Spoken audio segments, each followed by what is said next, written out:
आप जिनाह को प्रमोट कर रहे हैं या फिर उसका बायकॉट कर रहे हैं, ये बात आपको पता होना बहुत ज़रूरी है। अगर आप एक नौजवान मर्द हैं और आप दाढ़ी रख रहे हैं, सरी दाढ़ी, तो आप जिनाह का बायकॉट कर रहे हैं। अगर आप एक नौजवान मर्द हैं और आप दाढ़ी नहीं रखते तो आप जिनाह को प्रमोट कर रहे हैं। और अगर आप एक औरत हैं और आप सरी पर्दा कर रही हैं तो आप जिनाह का बायकॉट कर रही हैं। और अगर आप बेपर्दगी कर रही हैं, बेपर्दा औरत हैं, तो आप जिनाह को प्रमोट कर रही हैं। और अगर आप निकाह को आसान कर रहे हैं तो आप जिनाह का बायकॉट कर रहे हैं। और अगर आप निकाह में मुश्किलात पैदा कर रहे हैं तो आप जिनाह को प्रमोट कर रहे हैं। अब मैं आपको मिसाल से समझाता हूँ। एक औरत किसकी तरफ माइल होगी, दाढ़ी वाले के या फिर बगैर दाढ़ी वाले के? यकीनन वो बगैर दाढ़ी वाले की तरफ माइल होगी। ऐसे ही एक सवाल आ जाता है कि मर्द किसकी तरफ माइल होगा, पर्देदार औरत के या फिर बेपर्दा औरत के? तो यकीनन वो बेपर्दा औरत की तरफ माइल होगा।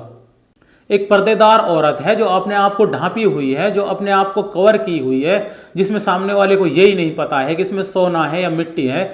और दूसरी तरफ एक बेपर्दा औरत है, उसका जो कुछ भी है सब कुछ उसके सामने है, तो यकीनन वो बेपर्दा औरत की तरफ माइल होगा।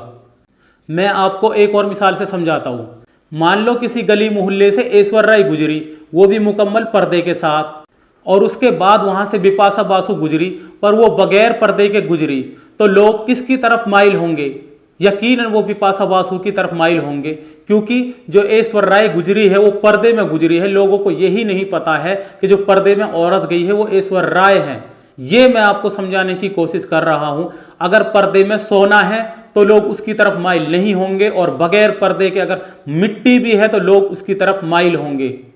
तो यही वजह है कि एक पर्देदार औरत जिनाह का बायकॉट करती है और एक बेपर्दा औरत, बगैर पर्दा वाली औरत जिनाह को प्रमोट करती है।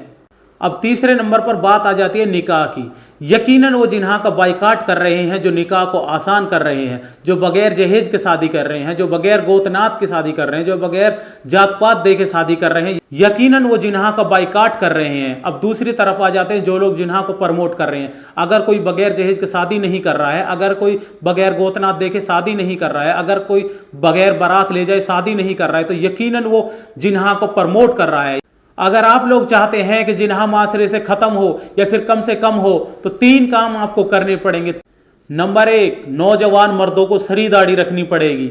नंबर 2, नौजवान औरतों को सरी पर्दा करना पड़ेगा।